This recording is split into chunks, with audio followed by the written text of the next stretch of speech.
Hello എല്ലാവർക്കും നമസ്കാരം. ഇന്ന് നമുക്ക് വളരെ സിമ്പിളായിട്ടുള്ള എന്നാൽ വളരെ ടേസ്റ്റി ആയിട്ടുള്ള കത്തിരിക്ക ഫ്രൈഡ് റെസിപ്പി ഒന്ന് കണ്ടു നോക്കാം.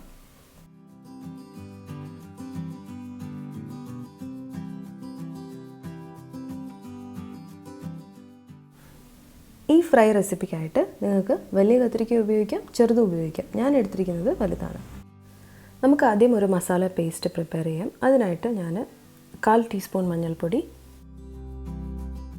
ഒരു വലിയ ടേബിൾ സ്പൂൺ മുളക് പൊടി, 1/2 ടീസ്പൂൺ കുരുമുളക് പൊടി, 1/2 ടീസ്പൂൺ ഗരം മസാലപ്പൊടി,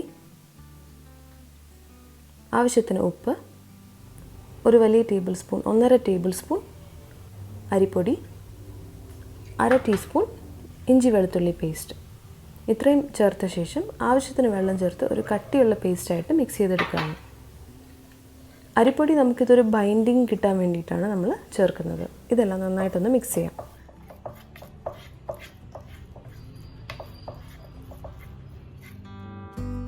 നമ്മുടെ മസാല പേസ്റ്റ് ഇവിടെ റെഡി ആയിട്ടുണ്ട്. ഇനി നമുക്ക് കത്തിരിക്ക ഒന്ന് കട്ട് ചെയ്തെടുക്കാം. ആദ്യം തന്നെ ഇത് കട്ട് ചെയ്ത് വെക്കരുത്. നമ്മുടെ മസാല പേസ്റ്റ് തയ്യാറാക്കിയ ശേഷം കട്ട് ചെയ്യുക, അല്ലെങ്കിൽ കളർ മാറും. കട്ട് ചെയ്ത ശേഷം ഇതുപോലെ വട്ടത്തിൽ കട്ട് ചെയ്ത ശേഷം നമ്മൾ മസാല പേസ്റ്റിലോട്ട് ഡയറക്റ്റായിട്ടൊന്ന് ഇട്ട് കൊടുക്കാം. കട്ടി കുറഞ്ഞ കഷ്ണങ്ങളായിട്ട് കട്ട് ചെയ്തെടുക്കാൻ ശ്രദ്ധിക്കുക. അപ്പോൾ നമുക്ക് ഫ്രൈ ചെയ്തെടുക്കുമ്പോൾ അകം വരെ വെന്ത് കിട്ടാൻ എളുപ്പമായിരിക്കും. ഓരോ കഷ്ണത്തിലേക്കും ഇതുപോലെ നന്നായിട്ട് മസാല തേച്ച് പിടിപ്പിച്ച് ഒരു 15 മിനിറ്റെങ്കിലും മാറ്റി വയ്ക്കുക.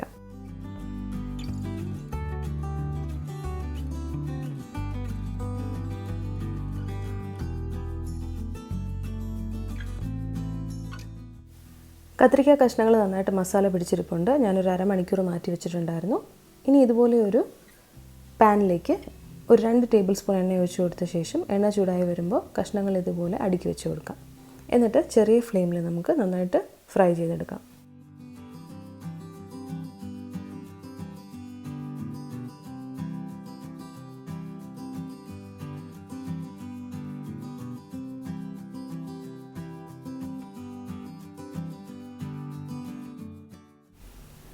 ഇത് ഫ്രൈ ചെയ്തെടുക്കുമ്പോൾ ശ്രദ്ധിക്കേണ്ടത്, നിങ്ങൾ ലോ ഫ്ലെയിമിൽ തന്നെ വെച്ച് കൊടുക്കുക. ആവശ്യമുണ്ടെങ്കിൽ മാത്രം എണ്ണ ഇങ്ങനെ ഡ്രിസിൽ ചെയ്ത് കൊടുക്കാം.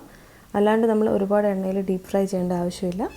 ആവശ്യമുള്ളതുപോലെ നമുക്ക് എണ്ണ ചേർത്ത് കൊടുക്കാം. തിരിച്ചും മറിച്ചു വിട്ട് ഫ്രൈ ചെയ്തെടുക്കാം. ഇങ്ങനെ ഓരോ ബാച്ചായിട്ട് ഞാൻ ഫ്രൈ ചെയ്തെടുക്കുകയാണ്. അങ്ങനെ നമ്മുടെ എല്ലാ കത്തിരിക്ക കഷ്ണങ്ങളും ഫ്രൈ ചെയ്തെടുത്തിട്ടുണ്ട്. ഇവിടെ നല്ല രീതിയിൽ റെഡി ആയിട്ടുണ്ട്. ഇത് ചോറിൻ്റെ കൂടെ നല്ലൊരു കോമ്പിനേഷനാണ്. ഒരു മോരുകറി മാത്രം മതി. ഈ കത്തിരിക്ക ഫ്രൈയും കൂട്ടി നന്നായിട്ട് ചോറ് കഴിക്കാൻ പറ്റും. പിന്നെ ചപ്പാത്തി റോളിനകത്ത് ഇത് വെച്ചിട്ട് റോൾ ചെയ്ത് കുട്ടികൾക്ക് കൊടുത്തു കഴിഞ്ഞാൽ നല്ല ടേസ്റ്റാണ്. അതിന് ചീസൊക്കെ ഇടാം. ചപ്പാത്തി ചീസ് റോൾ അങ്ങനത്തെ രീതിയിലും ചെയ്യാം. അപ്പോൾ നിങ്ങൾക്ക് എല്ലാവർക്കും ഇഷ്ടപ്പെട്ടോ ഈ കത്തിരിക്ക ഫ്രൈ? നിങ്ങൾ എന്തായാലും ട്രൈ ചെയ്ത് നോക്കണം. ഇത് വളരെ സിമ്പിളാണെന്ന് മനസ്സിലായില്ലേ?